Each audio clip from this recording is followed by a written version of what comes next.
Квинтесенција со Ацо Станковски. Квинтесенција доаѓа од Аристотеловата филозофија за конституцијата на светот и постоењето, кое е конспирирано како комбинација од 4 елементи: земја, вода, воздух, оган. А петтиот елемент, кој ги соединува сите и ги регулира, е наречен квинтесенција. Неговото поимање е блиско до постоењето на духот во метафизиката или како космичка интелигенција во езотеријата.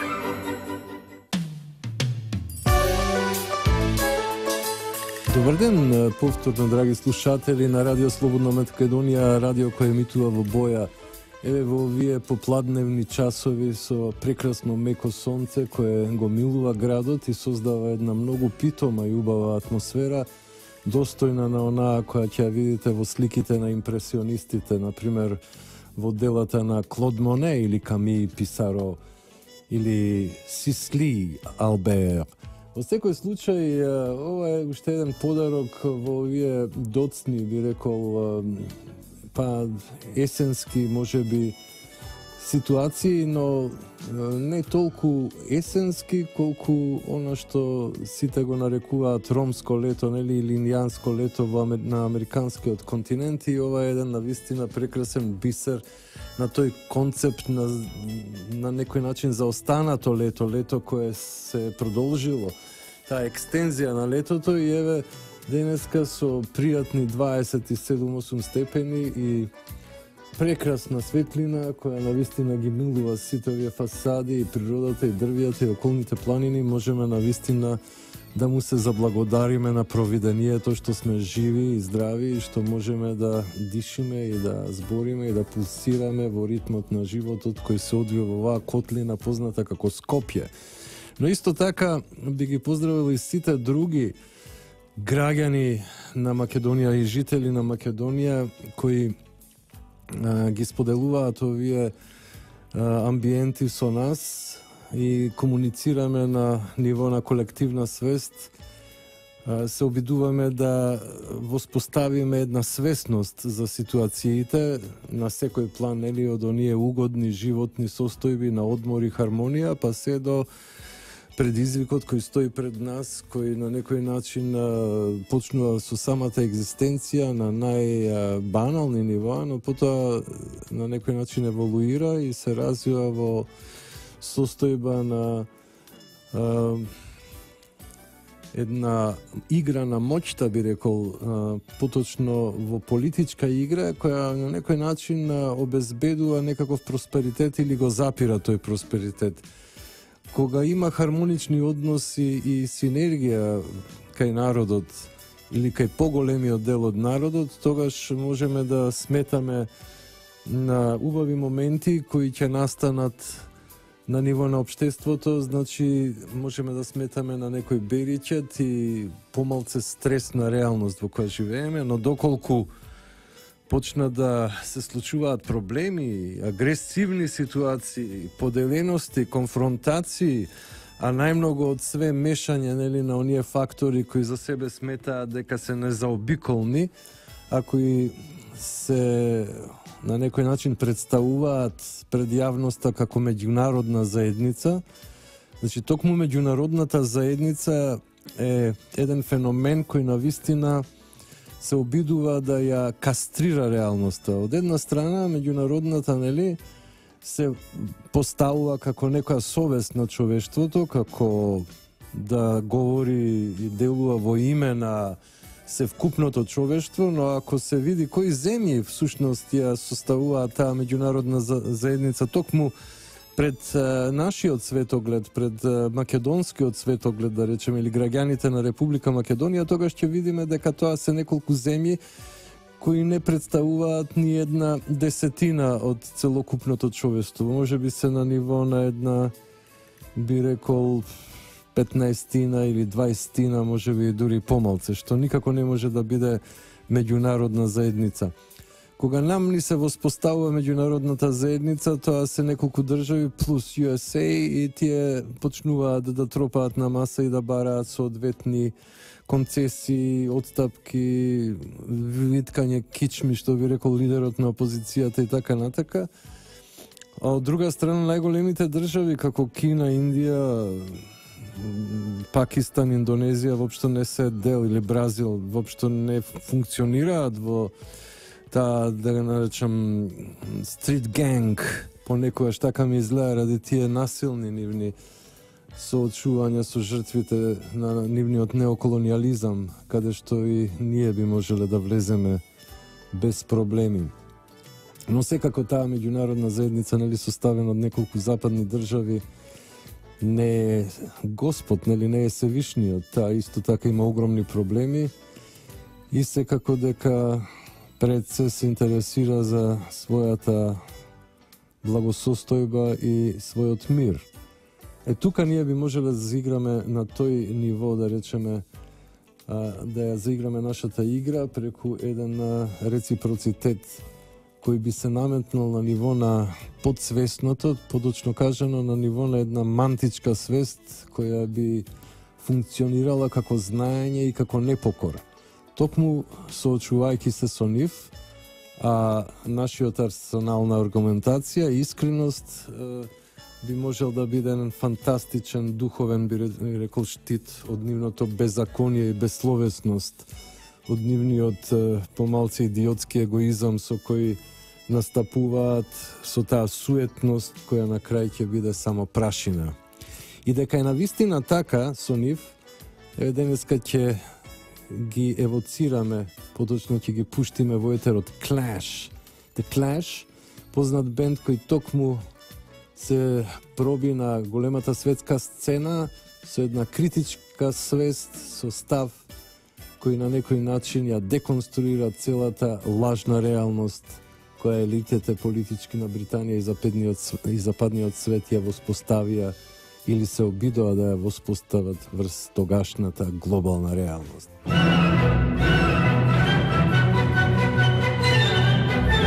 Квинтесенција со Ацо Станковски. Оваа numera на Clash на некој начин ме подсети на нашиот голем поет Баше Коневски, кој во една прилика напиша ќе одам во паркот со цигара в рака, ноќта што ќе дојде ќе ја чекам така, или така некако се парафразирам, но интересно е да речеме поради овој прекрасен ден една таква медитација со цигара в рака на клупа, нешто и така, па потоа тоа се претвори во некој македонски шлагер, беше на некои фестивали. Но интересно беше обраќањето на нашиот истакнат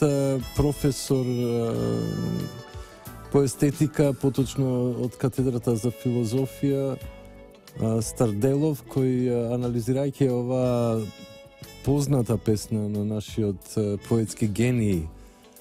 Блаже Коневски, вика, па ако убавината те замори, значи, пошто рефренот на таа песна е убавино ти ме заморуваш веќе, значи, оди демек ќе одам со цигара в рака во паркот, вечерта што доаѓа ќе ја чекам така, убавино ти ме заморуваш веќе.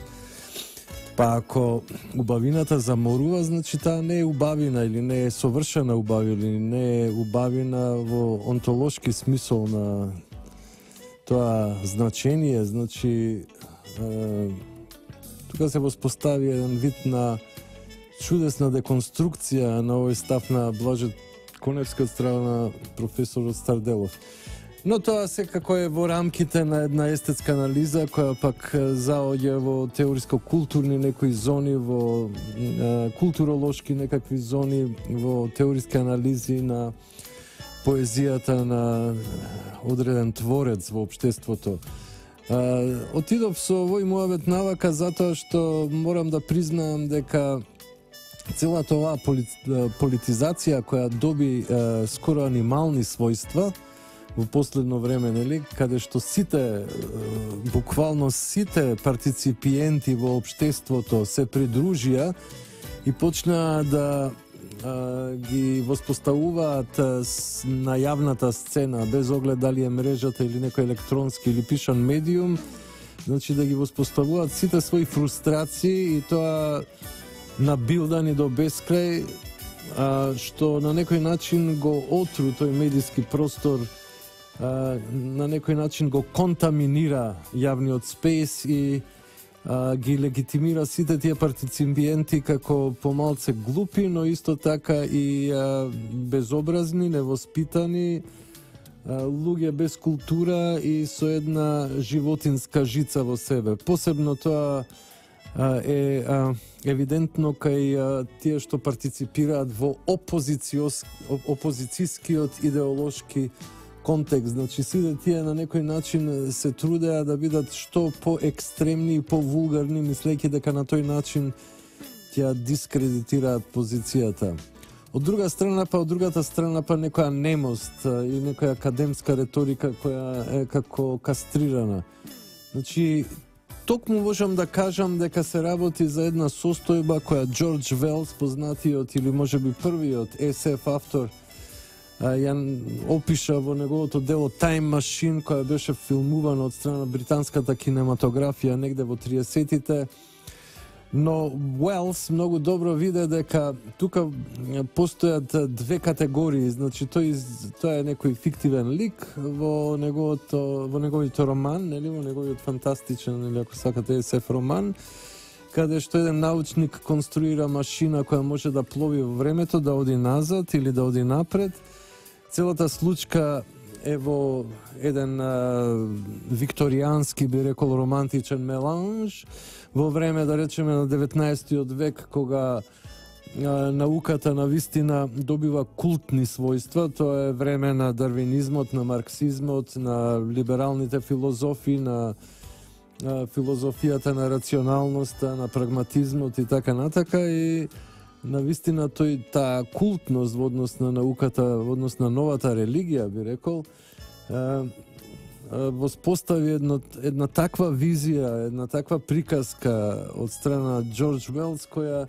до ден денеска останува на некој начин во нашата меморија и не тера да промислуваме за тој феномен, каде што он фактички поентира на план на одредена дегенерација на човештвото. Тој во еден момент со тој Time Machine иде далеку во иднината и одејќи така далеку во иднината, тој доаѓа во некое време, после неколку илјади години од неговото време, да речеме од доцниот 19 век, од каде он тргнува во таа екскурзија, нели, таа чудесна екскурзија, сајентифичка, фантастична екскурзија, и наидува на луѓе кои во текот на времето еволуирале во два смера. Поточно ние гледаме два типа на дегенерици. Едните ги нарекува илои, а другите морлокс. Значи, тие морлоците и илоите, прво ги запознаваме илоите, тоа се како прекрасни луѓе, личат, нели, на ариската раса, тие се blonde, blue eyes, blue hairs, изгледаат навистина прекрасно, и жените и мажите како ангели, но се без карактер, тотално се флексибилни, без некоја волја, без страст во себе, живеат како некакви, скоро како растенија, вегетаријанци се, и кога се стемнуваат, тие имаат едно островче во една проточна вода, во една река, и се собираат навечер на тоа островче, за да ја поминат ноќта тука да преспијат, зашто ако некој остане во останатиот дел од територијата, може да заврши како жртва на другата гранка, нели, на таа еволуција, која станала телурска, хтонска, а тоа се морлоците, кои се всушност канибали, човекојаци, кои ги јадат илоите, посебно тие што ќе заскитаат од нивното племе, а како се прилично индолентни илоите, значи немаат некоја силна, страстна желба за живот, често пати стануваат жртви на морлоците. Морлоците се одвратни монструми кои живеат под земјата, тоа се раса на гадови, на скотови, на ужасни по својата лика суштества, се хранат со месо, карнивори се, и за разлика од илоите се многу агресивни и пробивни, пенетрантни, предатори се, но поради тоа што се многу сензитивни на светлоста, нели, илоите ја земаат светлоста, дури и се хранат од светлоста илои, од Илиос или Илија, што значи светлост или светлина, така. Од друга страна, морлоците па асоцираат на на некои темни, мортални сили, да речеме на смрт или на некаква напаст, на грозно искушение, на ужас. Може да се каже дека од оваа перспектива денеска ние имаме некакви рудименти на таа подвоеност, да речеме. Од една страна владеачката структура, тоест тие што ја поддржуваат, све повеќе и повеќе попуштаат и све повеќе попримаат тоа што ја сервира, нели, така наречената меѓународна, која наместо да има божански конотации има демонски, поради тоа што е навистина суетна и агресивна и себична и во секој случај непријатна. И од друга страна опозициониве аспекти кои се повеќе и повеќе стануваат како морлоци, се поагресивни, се повеќе пенетрираат во зони кои не се нивни и стануваат како еден вид општествена напаст. Ете така стариот Джордж Уелс со свој Time Machine ни покажа всушност докаде може да идат одредени аспекти на behaviorот, одредени аспекти на делување во однос на самите предизвици на животот, самата екзистенција.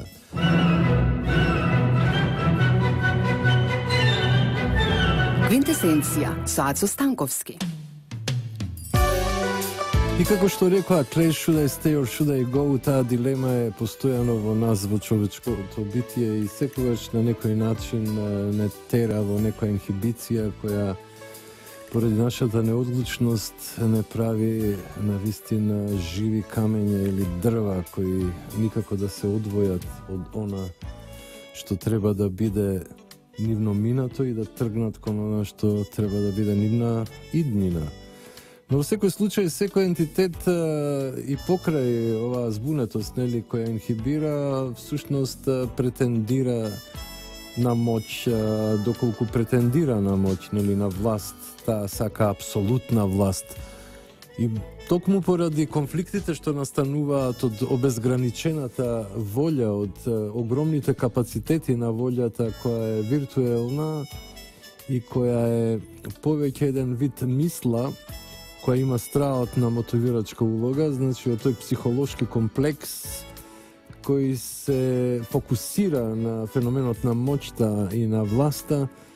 токму поради тој момент на конфликтност, на огромна конфликтност, воспоставени се разни системи и тие системи едноставно еволуирале низ историјата на човештвото од некои примитивни кои се базирале на вулгарна, нели, проста сила. Тој што е најсилен ги одредува координатите на системот и го движи владењето свое визави другите кои се субмисивни, послушни и функционираат како еден вид робија, нели? Така што во подоцнешниот период во антиката тоа робовладетелство, поседување на луѓе, како и на животни, како пред тоа, нели, животните се уште ги поседуваме и се уште имаме масовни фабрики за убивање на тие животни, но тоа е нешто што во иднина ќе се обавува како совест на човештвото, дали така треба или поинаку, или како човештвото ќе се движи во смисол на обезбедување на своите ресурси за исхрана и така натака. Но во секој случај таа страотна, значи, борба за власт, која подоцна, нели, се воспоставува како еден вид на систем, како правила на игра, до ден денеска во некои општества само бруталната сила, нели, добро организирана сила која е функционална во системот, тоест во самото општество владее, но во цивилизираниот свет се измислиле модели кои едноставно обезбедувале власта. Тоа се прилично нови модели не постари од 100-200 години, кои се применети на ниво на човештвото. Може да се каже дека првиот модел од овој тип е воспоставен во Франција после буржоаската револуција. Може би пред тоа, ако го земеме в предвидвостанието на Оливер Кромвел, кој сакал да воспостави исто републикански карактер и го прави тоа нормално со декаптирање на главата на Чарлс II и укинување на династијата англиска во тоа време. Но како систем, веројатно, иако после монархијата се враќа, пропагаат тој период на владењето на Кромвел. Во секој случај, вистински промени имаме со француската буржоаска револуција, иако и таа револуција е искомпрометирана на многу нива, нели, како финансирање, како организација, како цели, како вистински цели, нели, како модалитет, како функција, како начин на остварување на нејзините цели, често пати прилично драконски, тоталитаристички, но веројатно дека има едно мало поместување во смисол на едно пошироко сваќање на политичкото, а тоа е, да речем, укинување на наследното право на владење од феудализмот или на монархијата, да речеме, на династиите. Но во секој случај, од другата страна на Ла-Манш, во Британија го имаме тој систем на парламентарна монархија и гледаме дека ништо помалку слободи немало во Британија во исто време отколку во Франција. Дури и во Франција дегенерира самата револуција и нејзините цели во империјална некоја реалност под Наполеон Бонапарта, за потоа да имаат неколку жестоки граѓански судири во текот на 19 век. Но она што успеало, да речеме, иако имаше и тамо граѓанска војна од 1861 до 1865, тоа е граѓанската војна во Соединетите Американски држави. Исто така и таа граѓанска војна на некој начин е декорирана со многу виртуелни декорации, со многу хуманистички измислици, кои воопшто не се такви какви што се представени во она што се вика официјална историја. Но би можеле да кажеме дека во исто време, отприлика неколку години порано, во Америка, значи до тогашна колонија на Британија, се случува восстание од страна на колонистите, од страна новодојдените заедници кои сакале да создадат своја политичка управа и своја власт и да не бидат лојални на круната, на британската круна, па избива американското востание или, ако сакате, револуција, антиколонијална револуција против британската круна под водство на Џорџ Вашингтон. И тука има многу значени фигури од американската историја, како Бенџамин Франклин, научник и веројатно тој што ги создал протоколите на независноста, декларацијата е веројатно напишана од него, и други видни фигури, Џеферсон и така натака. И сега таа држава има континуитет, се додека не наиде на првиот, да речеме, поголем проблем, а тоа бил наводно проблем на робството на југот. И кога тој проблем е ставен, нели, на маса, се случиле конфликтни кои биле всушност на некој начин генерирани околу оската на праведноста, на праведното општество, околу препораките од Новиот Завет, од Светото писмо и така натака, но вистината за така наречениот конфликт околу робството во Америка, кој се случи, нели, кога беше избран претседателот Абрахам Линколн, е всушност рапидната индустриализација на американскиот север, кој имал огромна потреба од работна сила. Па на тој начин всушност власта на Линколн сакала да создаде еден потрес, да речеме, една ужасна состојба на југот, каде што главном економијата била земјоделска, значи плантажи на памук, на тутун и така натака, на коноп, каде што работеле афроамериканските робови. Идејата била цела таа конфигурација на некоја квази идеализам, нели, квази романтична состојба, каде што робовите се пресрекни, а каде што, нели, господарите се како некакви богови кои се грижат со сите средства и со сите сили за своите робови, нели, да бидат срекни. и ги парат, нели, ги воспитуваат и ги цивилизираат и така натака. Всушност, идејата била да се удри под тој, нели, под наводници идеалитет и во еден галијаматиз, во еден хаос, сите тие жители, не пред се пауперизираните робови од плантажите, кои би биле уништени во тој поход на северот кон југот,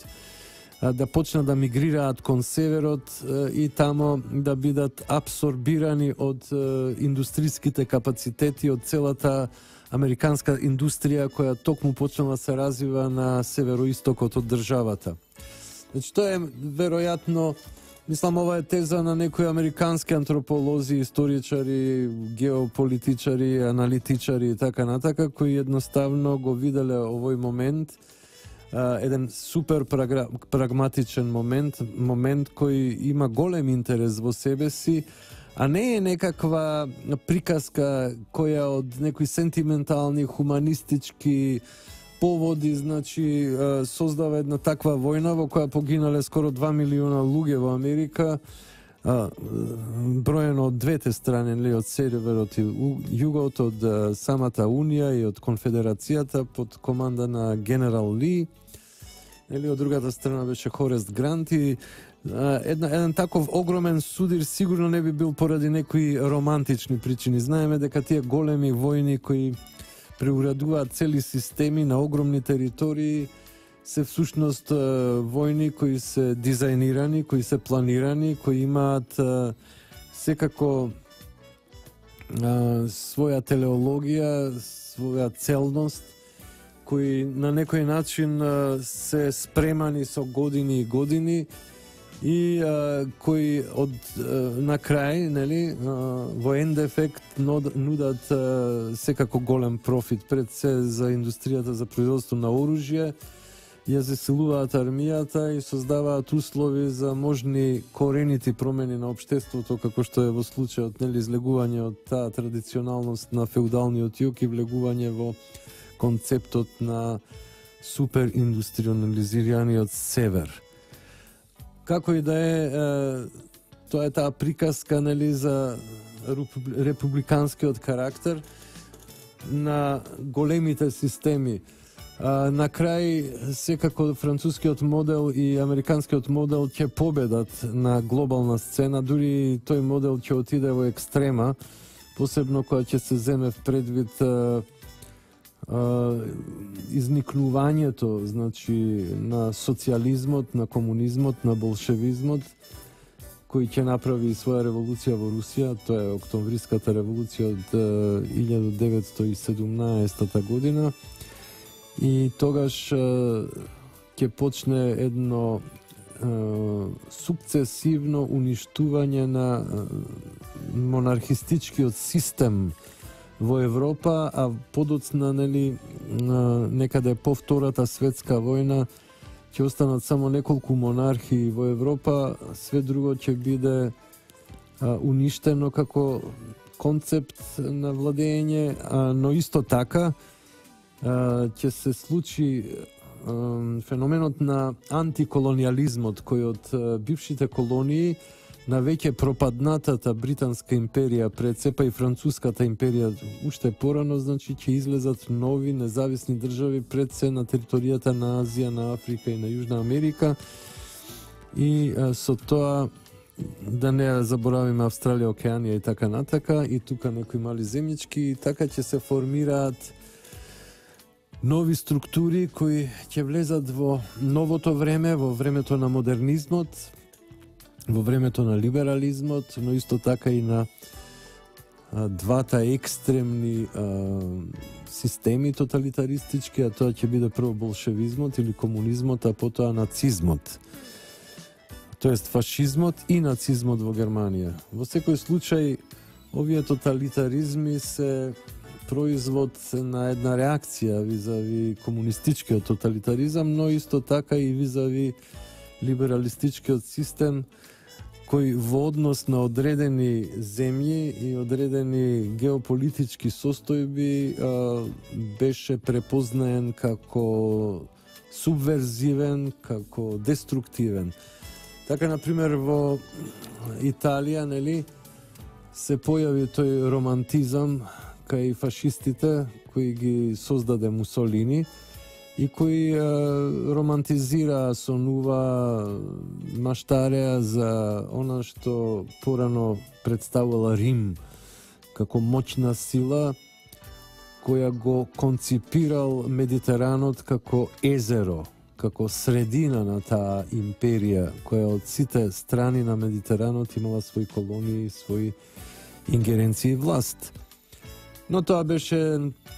парадерски, би рекол, романтизам, една помпезност од страна на Мусолини, така да фашизмот, освен како инспирација за Хитлер, веројатно не послужи, ама баш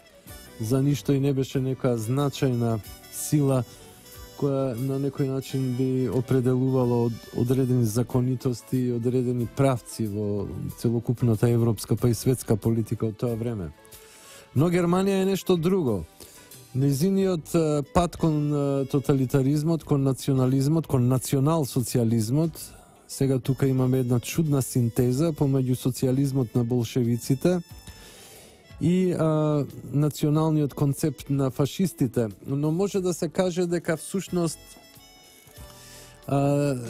самиот нацизам изроди една сосема поинаква, многу помистична, покултна структура на владење, една остра пирамидална херархија, каде што всушност владетелите беа војни, кои владеа како еден вид рицари, како самураи, значи во една стрикна милитаристичка построеност. И нормално идеологијата беше фанатичка, длабоко мистичка, превземена од разни мистички и тајни учења, но исто така и од самиот милје на ситните бургери, нели, на ситната буржуазија која всушност и го пригрли овој тип на систем. Исто така харизматичен херојски водач во ликот на Адолф Хитлер, кој на некој начин успеа да се наметне како национален фирер и да биде всушност самиот барометар, но и показател на смеровите, на општествените текови. Значи, од почетокот, кога го пишуваше Mein Kampf, он ја анализираше состојбата во Германија, во Европа и во светот, а потоа дел од тоа почна да применува. Во секој случај тоа се две фази. Едната е фазата на наметнување, на под наводници освестување на германскиот народ од страшната репресија што меѓународната заедница, во тоа време Друштвото на народите, и го наметна на Германија, значи да биде еден вид на сосема мизерна, окупирана, со страотен економски пад земја во времето на така наречената Вајмарска република и да биде всушност место на една тешка експресионистичка беда или гротеска од најодвратен вид. Токму во таа една десолуција, на плаќање на страотни репарации, на контрола на сите сегменти пред се на вооружените сили во германското општество, регулирање на трговијата, оневозможување да се купуваат ефтини ресурси од колониите, одредена окупација на Рурската и Сарската област и така натака ја ставија Германија во сосема понижувачка и мизерна ситуација, плюс економската криза, огромната инфлација и така натака. Сето тоа придонесе Германија да стане едно мрачно место од кое секако како феникс се изроди нејзиниот нов водач, Иберменшот Адолф Хитлер, кој ги внесе, нели, во една страутна продукција, во turnover, во една огромна економска експанзија, која беше подхранета од американскиот крупен капитал, а Хитлер беше акцептиран како силен лидер кој би можел да му застане на патот на болшевизмот, кој од Русија сакаше да се излие на светски план и да зацари со остатокот од планетата. Но во таа игра дојде до страутен хаос,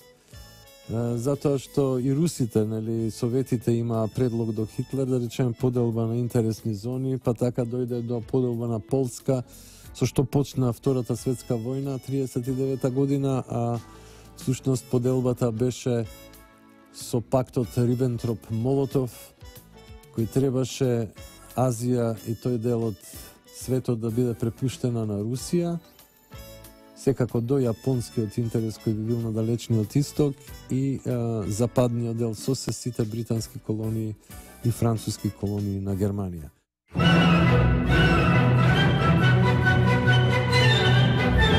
Квинтесенција со Ацо Станковски. Ете, драги слушатели, полека но сигурно ја привршуваме оваа наша прошетка по когнитивните структури или лавиринти на нашата свест и подсвест и полека но сигурно доаѓаме до една конклузивна рамнина во која мора да се соочиме со нашите дејанија, со резултатите, со ефектите од она што сме го правеле како народ, како општество, како граѓани во последните времиња. И може би да ги коригираме нашите патеки, зашто она што се случува и по кое се движиме е едно тивко, суптилно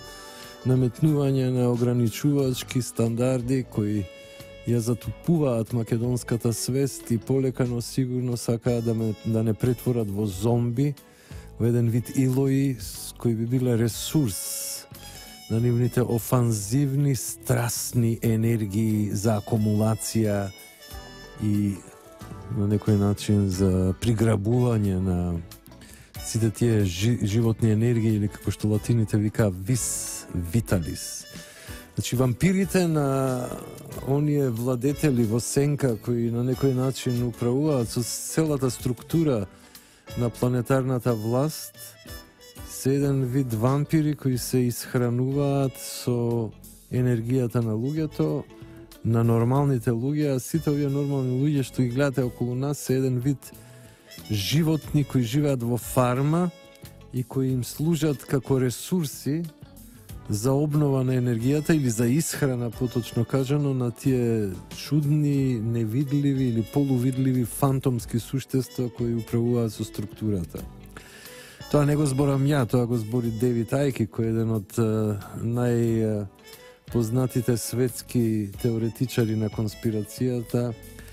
и неговите приказки за рептилите кои во едно време изгледаа неверојатни, но сега како проаѓа времето и како се запознаваме со сите овие така наречени фактори на глобалната политика или ако сакате на играта на моќта, всушност делуваат све пореално и пореално. Може би затоа требаше оној земјотрес да се случи за на сите да им покаже дека постои некоја друга сила која е многу позначена и побитна. Космичка сила која секаде е присутна и која на крај ја става точката на делото во однос на сите беззаконија, на сите тие монструми, а секако и на нашите мали, но често пати страшно инкриминирачки беззаконија. Затоа македонскиот народ во целата своја мудрост го измислил онаа позната девиза, онаа поговорка трпение, спасение, но исто така би рекол дека тој концепт на трпение и спасение понекогаш е контрапродуктивен. Посебно кога треба да се има карактер, да се има силина, исправена кичма и да се одбијат некои непристојни понуди кои ги прифаќавме сите овие 25 години издашно и штедро и не водејќи сметка за нашите интереси. Дали бевме наивни, дали предолго време робови, нели, уште од падот на Македонското царство, некаде може да сметате 168 после битката кај пред наша ера, после битката кај Пидна, а може би тоа да го сметате кога паѓа царството, кога паѓа од тронот Клеопатра под ударите на незиниот конкурент Октавијан Август, или со пропаста на Самоиловата држава. И после тоа имате огромен период на хаос, на празнина, на робство, па дури 1944 на заседанието на АСНОМ тие наши херои, тие фантастични подвижници на македонската кауза, мисла и свест, успеа конечно да обезбедат каква таква слобода, која ќе биде проблематична, па дури 91 на референдумот да се избори таа слобода, повторно под некои заобиколени околности, под некои магловити, под некои магматични услови. Но во секој случај траекторијата е јасна и правецот на движењето е јасен. Но секогаш доваѓаат нови и нови искушенија. Еве и сега имаме ново искушение кое не е само локално, туку и глобално. И со оваа констатација дека имаме голем предизвик во наредните месеци со кој треба да се избориме, ја заклучувам оваа емисија под наслов Квинтесенција, каде што мојот продукцијски партнер, или ако сакате техничко водство, беше Никола Јовановиќ, и мојата маленкост, мојата скромност, Ацо Станковски, како автор на оваа емисија и водител. Ви посакувам све најубаво во оваа прекрасна, златна квечерина. Ви посакувам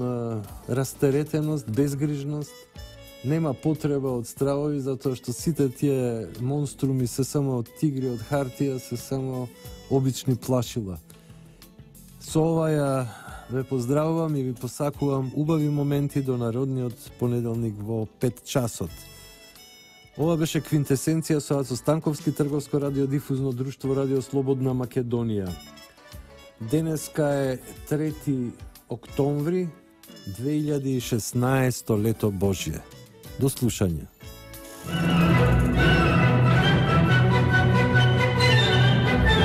Квинтесенција со Ацо Станковски. Квинтесенција доаѓа од Аристотеловата филозофија за конституцијата на светот и постоењето, кое е конспирирано како комбинација од 4 елементи: земја, вода, воздух, оган. А петтиот елемент, кој ги соединува сите и ги регулира, е наречен квинтесенција. Неговото поимање е блиско до постоењето на духот во метафизиката или како космичка интелигенција во езотеријата.